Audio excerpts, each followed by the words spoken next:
लेकिन राष्ट्र ध्वज का अपमान करने का अधिकार आपको नहीं है। आप राष्ट्र ध्वज का अपमान नहीं कर सकते हो। राष्ट्र ध्वज का अपमान करने वाला व्यक्ति राष्ट्र में रहने का अधिकारी नहीं है। आज जो प्रतिभाशाली मेधावी बच्चे हैं, आज वो बच्चे किसी न किसी कारणवश नौकरी व्यापार को नहीं पा रहे हैं, जनसंख्या बढ़ने के कारण। क्या आवश्यकता थी काशी में मस्जिद बनाने की, उस काशी विश्वनाथ मंदिर के पास? क्या आवश्यकता थी मथुरा में मस्जिद बनाने की, उस कृष्ण जन्मभूमि के पास? क्या आवश्यकता थी अयोध्या में राम मंदिर के ऊपर मस्जिद बनाने की? Hello and welcome to R&D stories. आज हमारे साथ मौजूद हैं निरंजनी अखाड़ा के आचार्य महामंडलेश्वर स्वामी कैलाशानंद गिरी जी। स्वामी जी, आपका बहुत बहुत स्वागत है। चलिए सवालों का सिलसिला शुरू करते हैं।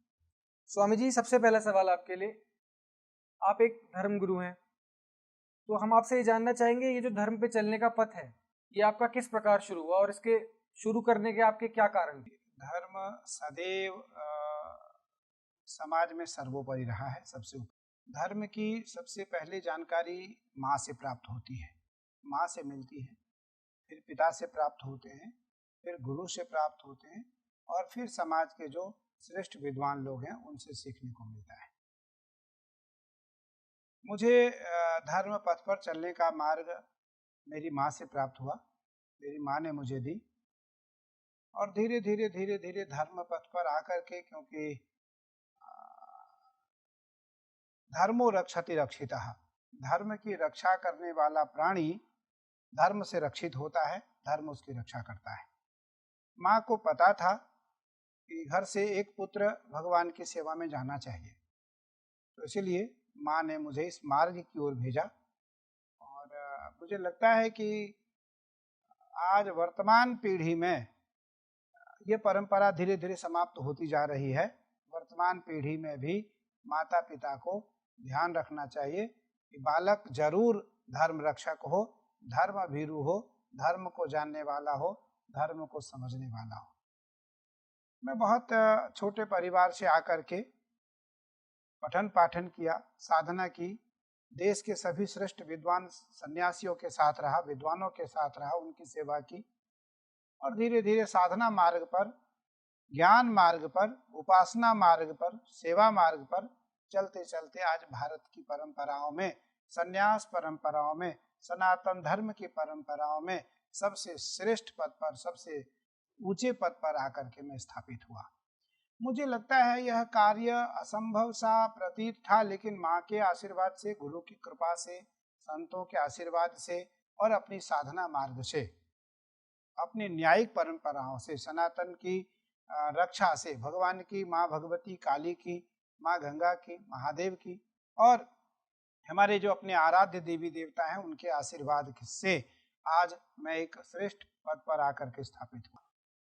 मुझे बार बार इस बात की एहसास होती है, मेरे मन को एक भाव उत्पन्न होता है कि आज देश में धर्म को जानने वाले, धर्म को समझने वाले, धर्म को मानने वाले और धर्म को धारण करने वाले जो लोग हैं वो निस्संदेह अपने माता पिता गुरु से विरत हैं। माँ सबसे पहले गुरु होती है।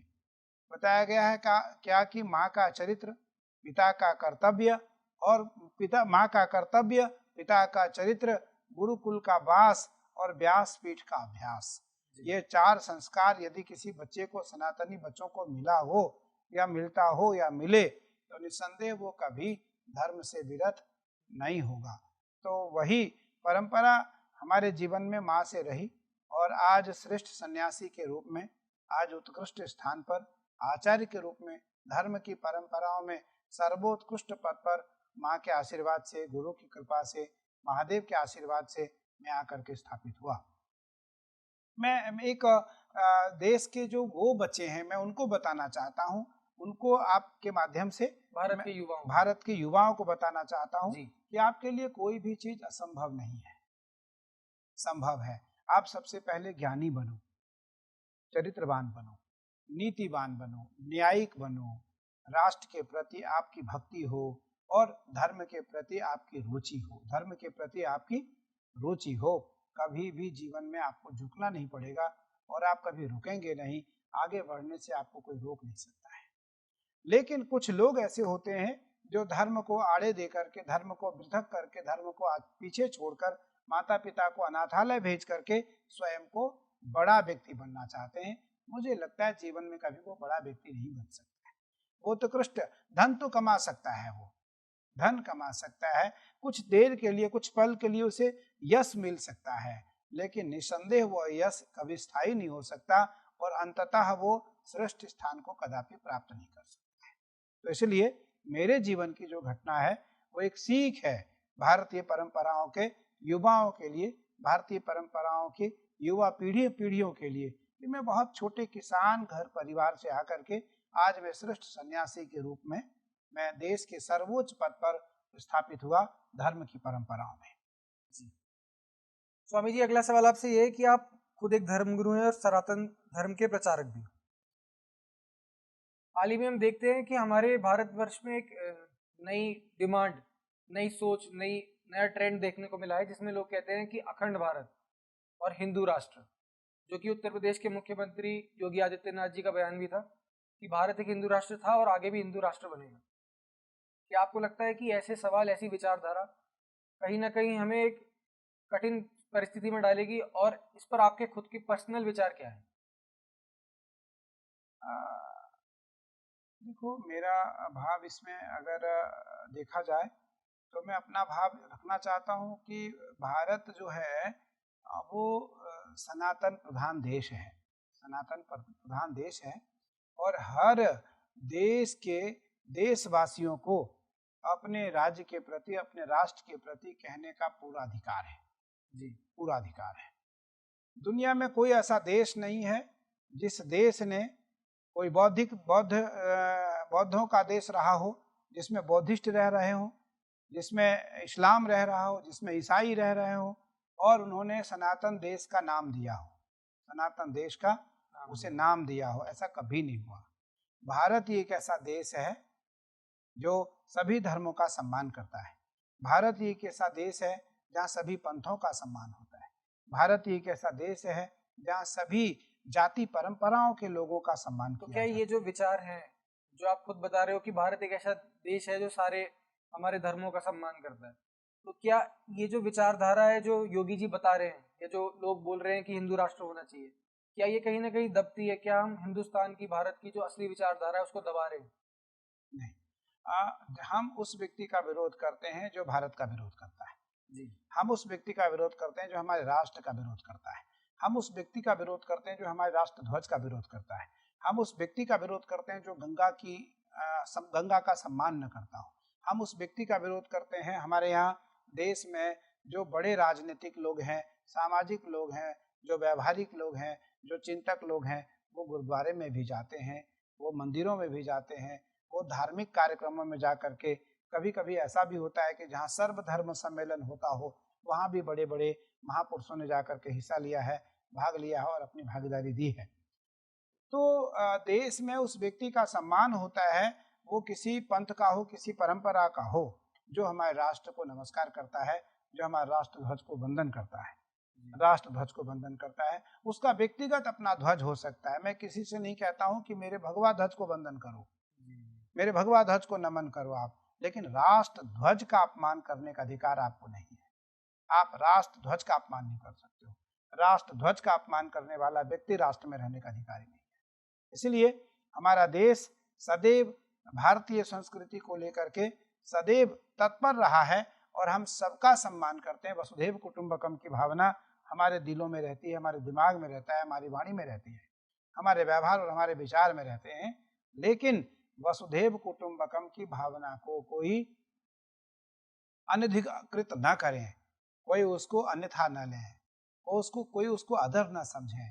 तो राष्ट्र की रक्षा, राष्ट्र ध्वज की रक्षा, हमारा राष्ट्र ध्वज कभी न झुकने पाए, हमारी ये प्राथमिकता रहनी चाहिए, और उसमें किसी प्रकार की कोई समझौता कदापि कभी किसी से नहीं होगी। जी, हमारे संविधान में एक वर्ड है सेकुलरिज्म, यानी धर्मनिरपेक्षता। इसके आज की पीढ़ी में क्या मायने रह गए हैं? क्योंकि हम कुछ लोग ऐसे देखते हैं जो कहते हैं कि राम मंदिर बन रहा है, ट्रिपल तलाक को हटा दिया गया है, और अब यूनिफॉर्म सिविल कोड की बात करी जा रही है। क्या इन सब चीजों के कारण हम अपने संविधान का सम्मान नहीं कर रहे हैं? मुझे लगता है इसमें तो संविधान का ही सम्मान हो रहा है। इस प्रकार संविधान का भारत में एक जाति है, एक पंथ है, एक परंपरा है, जिसको बाधित किया गया कि नहीं 2 बच्चे होंगे, जिसको कहा गया कि नहीं आप 1 बच्चे रखेंगे। आज जो प्रतिभाशाली मेधावी बच्चे हैं, आज वो बच्चे किसी न किसी कारणवश नौकरी व्यापार को नहीं पा रहे हैं, जनसंख्या बढ़ने के कारण। सरकार की जो व्यवस्था है, सरकार की जो कार्य क्षमता है, सरकार की जो नौकरी की क्षमता है, वो ओवरफ्लो हो जाती, बढ़ जाता है, भर जाता है। इसलिए कॉमन सिविल कोड अनिवार्य है। एक नागरिक संहिता, एक नियम, एक कानून, एक संविधान सबके लिए होगा। इसे तो हर जाति, हर पंथ, हर परंपरा के लोगों को स्वीकार करना चाहिए कि मुझे कभी इस पे कोई आपत्ति नहीं होगी। किसी एक व्यक्ति के लिए तो है नहीं ये धर्म, किसी एक व्यक्ति के लिए पंथ ही परंपरा नहीं लाई जा रही है।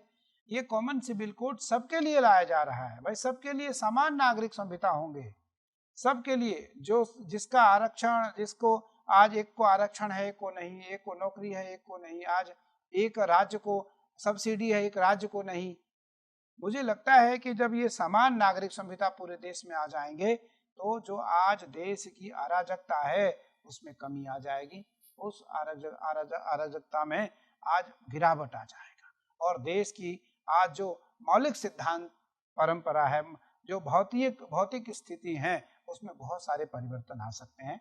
तो इसलिए कॉमन सिविल कोड बिल्कुल अनिवार्य है और मैं तो भारत सरकार से आग्रह करूंगा, निवेदन करूंगा, आचार्य होने के नाते आग्रह पूर्वक आदेश भी करता हूं, इसमें विलंब न किया जाए, अतिशीघ्र आए। और एक आज जिस प्रकार से एक आधार कार्ड है, एक पैन कार्ड है, एक स्थान पर आपको वोट देने का अधिकार है, लेकिन जब नियम एक हो जाएंगे, कानून एक हो जाएगा, तो लोगों आज हजारों लोग पकड़े जाते हैं जिनके पास 2 आधार कार्ड है, जिनके पास 2 पैन कार्ड है, जिनके पास यहाँ भी वोटर आईडी है और उत्तर प्रदेश में भी वोटर आईडी है, उत्तराखंड में भी वोट देने का अधिकार रखा है, वो चुपचाप हो, और उत्तर प्रदेश में भी रखा है, या अन्य देशों, अन्य राज्यों में भी रखा है। मुझे लगता है जब सब ऑनलाइन हो जाएगा, सब ऑनलाइन हो जाएगा, तो निसंदेह हर व्यक्ति की जो मापदंड है वो एक जैसे हो जाएंगे। इसलिए इस पे किसी भी व्यक्ति को, किसी भी परंपराओं के धर्माचार्यों को या उसके जो प्रमुख लोग हैं उसको कभी कोई आपत्ति नहीं होनी चाहिए। चलिए, अभी आपने बात करी यूनिफॉर्म सिविल कोड की। अगला सवाल हम देखते हैं कि वो कहीं ना कहीं हमारे एजुकेशन से, हमारे यूथ से जुड़ा हुआ है, हमारी हिस्ट्री से जुड़ा हुआ है।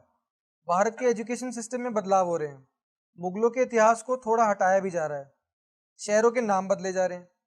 अब इसके 2 पहलू देखने को मिलते हैं। एक तो हम अपनी गुलामी मानसिकता से बाहर आ रहे हैं और ये बदलाव होते हुए दिखते हैं तो लोग कहीं ना कहीं उसको लेकर अच्छा महसूस करते हैं, और दूसरा कि हम अपने असली इतिहास को बदलकर एक मौजूदा सरकार के द्वारा बताए गए इतिहास को लिख रहे हैं।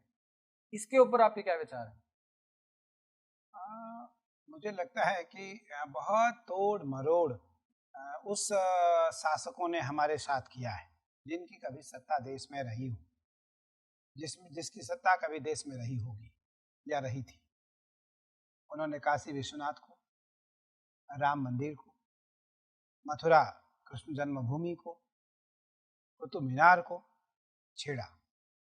मुझे लगता है कि क्या आवश्यकता थी काशी में मस्जिद बनाने की, उस काशी विश्वनाथ मंदिर के पास? क्या आवश्यकता थी मथुरा में मस्जिद बनाने की, उस कृष्ण जन्मभूमि के पास? क्या आवश्यकता थी अयोध्या में राम मंदिर के ऊपर मस्जिद बनाने की?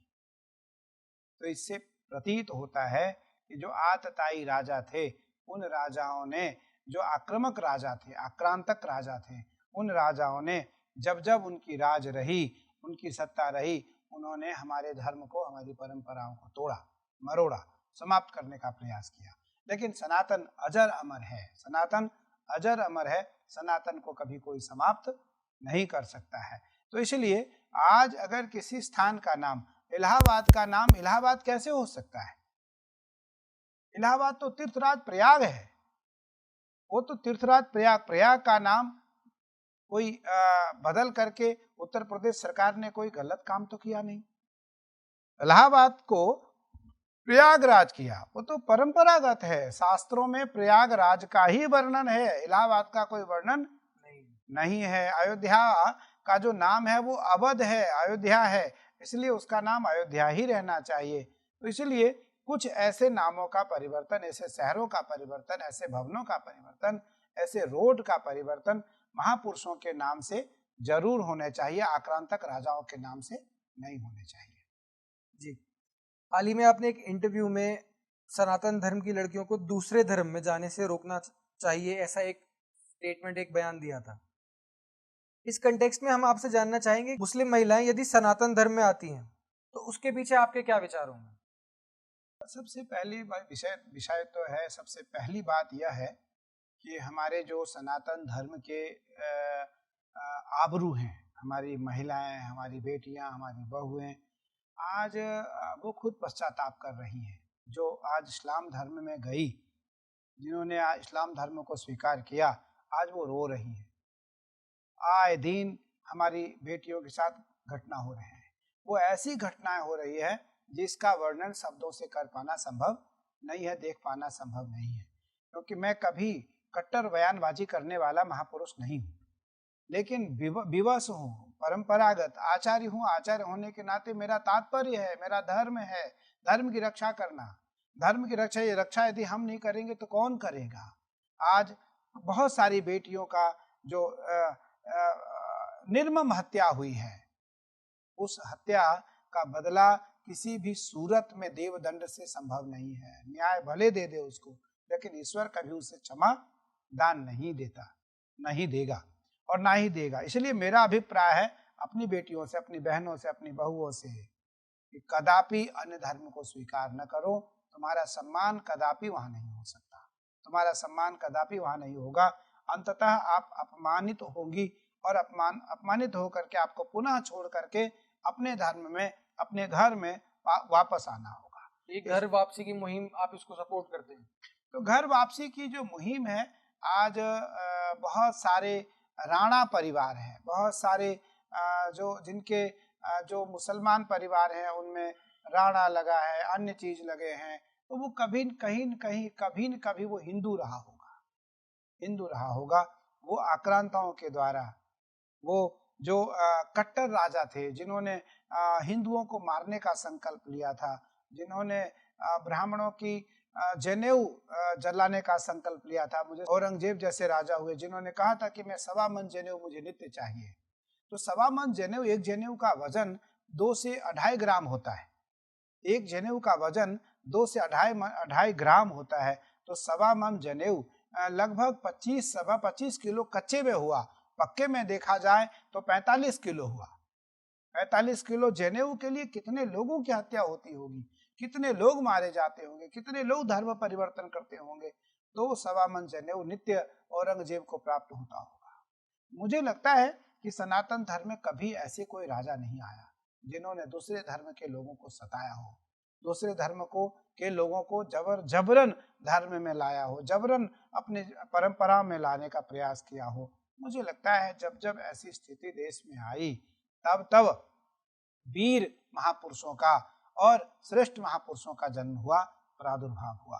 तो इसलिए हर व्यक्ति को अपने धर्म में जीने का अधिकार है। इसलिए बलात् किसी भी बेटी बहुओं का, बेटियों का, बहनों का बलात् किसी का धर्मांतरण ना हो, बलात् किसी का धर्मांतरण न हो, बलात् किसी को उठाया न जाए और बलात् किसी के ऊपर कोई जबरन कार्यवाही, जबरदस्ती ना हो। मुझे लगता है दोनों के लिए संभव है। यदि आज जो गए हुए लोग हैं हमारे धर्म में आना चाहते हैं, हमारे घर वापस आना चाहते हैं, बिल्कुल उनका स्वागत है। लेकिन लाखों बेटियां हमारे नित्य कट्टरपंथियों के घर में, मैं उन सबको तो मैं जरूर ये बात कहूंगा कि सभी लोग सचेत रहें। हमारी जो भोली भाली बहनें हैं, बेटियां हैं, वो अनायास किसी के घर में जा करके त्वरित कार्यवाही करके, त्वरित अपनी इच्छा के अनुसार वर पसंद न करें, चयन करें, माता पिता के ऊपर छोड़ दें। माता पिता जिस प्रकार से उचित निर्णय लेंगे वो निर्णय हमें स्वीकार है। निसंदेह धर्म की परंपरा बची रहेगी। अगला सवाल स्वामी जी आपसे है कि एक और धर्म गुरु आजकल काफी खबरों में बने रहते हैं, उनका नाम है धीरेन्द्र शास्त्री जी। हाल ही में वो बिहार गए थे, जहां पर बताया जा रहा है कि 5 से 10 लाख की तादाद में भीड़ उनके दर्शन के लिए पहुंची थी। तो क्या कहीं ना कहीं हमें ये देखने को मिल रहा है कि धर्म और राजनीति एक साथ चल रही है और धर्म का बहुत बड़ा इन्वॉल्वमेंट हो गया आज की राजनीति में? धीरेन्द्र शास्त्री, क्योंकि मैं उन पे कोई किसी प्रकार की कोई टिप्पणी या किसी प्रकार का उनके ऊपर कोई कमेंट या किसी प्रकार की उनके ऊपर मैं कोई बात नहीं करना चाहूँगा। मैं जरूर इस बात को कहना चाहता हूँ कि जो बात वो कह रहे हैं, भारत अखंड हिंदू राज्य हो या भारत अखंड बने और सनातन राज्य सनातन देश बने, तो वो परंपरा हमारे देश में अनादिकाल से है। भारत का नाम आर्यवर्त है, भारत का नाम आर्यवर्त है और ये भरतवंशीय परंपरा से है, भरतवंशीय परंपरा से है, इसलिए इसका नाम भारतवर्ष पड़ा। तो भारतवर्ष तो भारत की रक्षा के लिए है। भारत की रक्षा में गौ, ब्राह्मण, संत, सज्जन, अतिथि, हमारे यहाँ कहा गया है कि आचार्य देवो भव, मातृपितृ देवो भव, आचार्य देवो भव, अतिथि देवो भव, परस्पर देवो भव, इसलिए वसुधैव कुटुंबकम की भावना को स्वीकार किया जाता है। तो ये बात कोई नई नहीं है, धीरेन्द्र शास्त्री की ये बात कोई नई नहीं है, ये कोई नई बात कर रहे हैं। बात तो बहुत पुरानी है, बात तो बहुत पुरानी है और भारत अखंड भारत है। एक समय ऐसा था, राम के समय में राम राज्य था, पूरब से पश्चिम और उत्तर से दक्षिण राम का राज्य था, कोई दूसरा राजा नहीं था। इसलिए इस राम राज्य को सार्वभौम कहा गया, राम को सार्वभौम राजा कहा गया है, राम को सार्वभौम कहा गया। सार्वभौम का मतलब संपूर्ण पृथ्वी पर राम की सत्ता थी, संपूर्ण पृथ्वी पर राम की सत्ता थी और राम की सत्ता में दैहिक दैविक भौतिक तापा, राम राज्य काहू ही नहीं व्यापा। किसी प्रकार का कोई दुख किसी प्रजा को नहीं था राम के राज्य में। मैं उसी राम राज्य की कल्पना चाहता हूँ, मैं उसी प्रकार राम राज्य की जो साकार स्वरूप है इसको देखना चाहता हूँ कि राम राज्य कैसे आए कि ना कोई पुत्र से दुखी हो, ना कोई आयु से दुखी हो, ना कोई शरीर से दुखी हो, ना कोई धन से दुखी हो, ना कोई मन से दुखी हो, ना कोई बुद्धि से दुखी हो, ना कोई राजा से दुखी हो। ये तभी संभव होगा जब राम जैसा कोई राजा इस देश को, इस राष्ट्र को प्राप्त होगा। और ये संतों का देश है, ऋषियों का देश है, मनुष्यों का देश है, ये आतताइयों का देश नहीं है, ये अराजकताओं का देश नहीं है, ये अराजकता फैलाने वालों का देश नहीं है, ये आतंकवादियों का देश नहीं है, ये तो सहिष्णुतावादी जो महापुरुष है उनका देश है, ये तो दयावान देश है भारत। इसलिए भारत संतों, ऋषियों, मनुष्यों, आदर्शों का देश है हमारा राष्ट्र, हमारा भारत। जी, आखिरी सवाल आपसे लेंगे कि आपने एक बयान और दिया था जिसमें आपने कहा कि 2024 में आप देखते हैं नरेंद्र मोदी वापस प्रधानमंत्री के रूप में हमें नजर आएंगे, पर अभी हाल ही में कर्नाटक में बीजेपी को हार मिली। क्या आपको ऐसा लगता है कि जो राहुल गांधी वर्सेस नरेंद्र मोदी की जो ये टक्कर है 2024 के लोकसभा चुनाव की, इसमें कहीं ना कहीं राहुल गांधी का पलड़ा भारी होता नजर आ रहा है? मेरा क्या है कि मैं राजनीतिक विषय पर बहुत बात नहीं करता, पर धर्म रक्षक हूँ, धर्म रक्षक हूँ, धर्म की रक्षा चाहता हूँ और धर्म रक्षक जो राजा है उसका निसंदेह मन से, तन से, ज्ञान से, चिंतन से और व्यवहारिक जीवन से समर्थन करता हूँ, समर्थन करता हूँ। और आचार्य हूँ, निरंजनी अखाड़े का आचार्य हूँ। हम सदैव, यदि हमारा मठ नहीं रहेगा तो हम किसकी रक्षा करेंगे, हम क्या करेंगे? सनातन नहीं रहेगा तो हमारी पूजा कौन करेगा? हम किसके घर भोजन करने जाएंगे? हम किसका छुआ हुआ खाएंगे? हम किसका अन्न खाएंगे? तो इसलिए सनातन यदि है तो हम हैं, सनातन लोग हैं तो हमारी पूजा है, सनातन है तो हमारी रक्षा है, सनातन के अनुयायी हैं तो हमारी सेवा है, तो हमारी परिकल्पना है, तो हमारी दिनचर्या है। तो आप सनातन का रक्षक किसको मान रहे हैं फिर, राहुल गांधी या नरेंद्र मोदी? मैं क्योंकि जो कल्पना वर्तमान में अगर ये बात आ रही है तो मैं महादेव का उपासक हूँ। काशी विश्वनाथ मंदिर का जो जीर्णोद्धार हुआ वो मुझे लगता है हजारों सैकड़ों वर्षों से बाधित था, वो हुआ। जन्मभूमि, कृष्ण राम जन्मभूमि का जो उद्धार हुआ वो हजारों वर्षों 500 वर्षों से बाधित था। केदारनाथ जी का, हमारे बद्रीनाथ धाम का, उज्जैन महाकाल का और वाराणसी गंगा जी का, जो आज देश के सनातनियों को आनंद मिल रहा है। आज लाखों करोड़ों श्रद्धालु इन मठों मंदिरों में जाकर के एक शांति का सांस ले रहा है, शांति की अनुभूति का एहसास कर रहा है।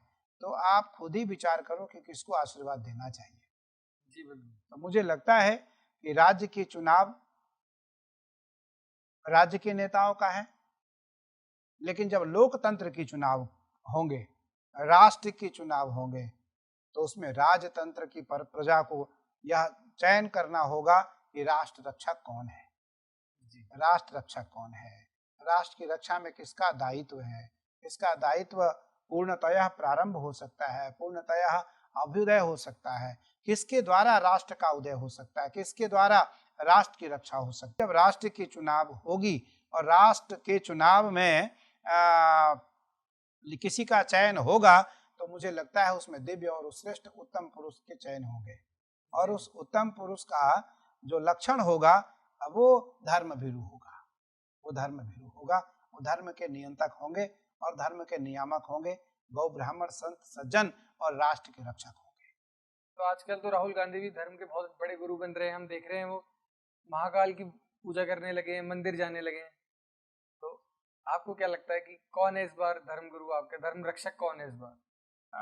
क्या है कि मैं किसी का नाम नहीं लेना चाहता था और ना ही लेना चाहता हूँ, पर यदि मुझसे आप पूछते हैं और तुम्हारा मन है कि नहीं इस बात को, तो मुझे लगता है आज देश के जो लोग हैं वो कहीं न कहीं आदरणीय प्रधानमंत्री नरेंद्र